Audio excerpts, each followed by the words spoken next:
Hi viewers, welcome to my channel. இந்த வீடியோவில் நம்ம பார்க்க போகிறது எல்லாருக்குமே ரொம்ப ஃபேவரட்டான ஒரு பிரேக்ஃபாஸ்ட் ஆப்பம் எப்படி பண்ணலான்றதை பற்றி தான். ஈஸ்ட், தேங்காய் பால் அப்படி எதுவுமே சேர்க்காம எப்படி சாஃப்டாக பண்ணலான்னு பார்க்கலாம். 2 கப் பச்சரிசி எடுத்துக்கிறேன்.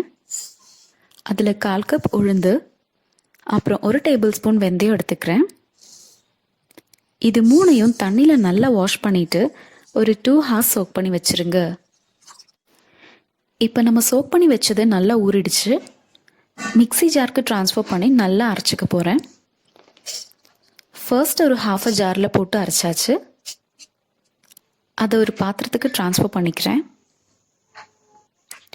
செகண்ட் ½ ஜாரில் போட்டு 1 கப் சாதம் ஆட் பண்ணிக்கிறேன். இதுதான் நம்ம ஆப்பம் சாஃப்டாக வர்றதுக்கு மெயினான ஒரு இன்க்ரீடியண்ட்.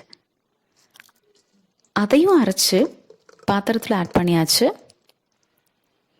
கை வச்சு நல்லா மிக்ஸ் பண்ணி க்ளோஸ் பண்ணி வச்சுருங்க. ஒரு 8 ஹார்ஸ் அப்படியே இருக்கட்டும். இப்போ 8 ஹார்ஸ் ஆயிடுச்சு. ஓப்பன் பண்ணி பாருங்க. ஆப்பத்துக்கு தேவையான மாவு ரெடி ஆயிடுச்சு. பாருங்க அதோட கன்சிஸ்டன்சி எப்படி சேஞ்ச் ஆயிருக்குன்னு. இனி அதில் ஒரு பிஞ்ச் பேக்கிங் சோடா அண்ட் தேவையான அளவு சால்ட் ஆட் பண்ணிக்கிறேன். கொஞ்சம் தண்ணியை ஊற்றி நல்லா மிக்ஸ் பண்ணியாச்சு.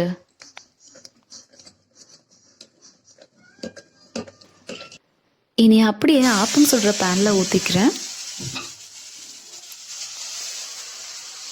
அதை க்ளோஸ் பண்ணி வச்சு 2 மினிட்ஸ்க்கு அப்புறம் எடுத்து பாருங்கள்.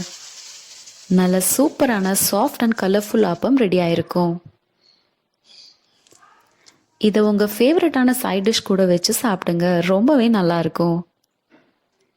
இந்த வீடியோ கண்டிப்பாக உங்களுக்கு யூஸ்ஃபுல்லாக இருந்திருக்கும்னு நினைக்கிறேன். ட்ரை பண்ணி பாருங்கள். இனி இதே மாதிரி ஒரு வீடியோவில் மீட் பண்ணலாம். Thank you so much for watching this video. For more videos, please subscribe to my channel. See you in next video. Have a nice day.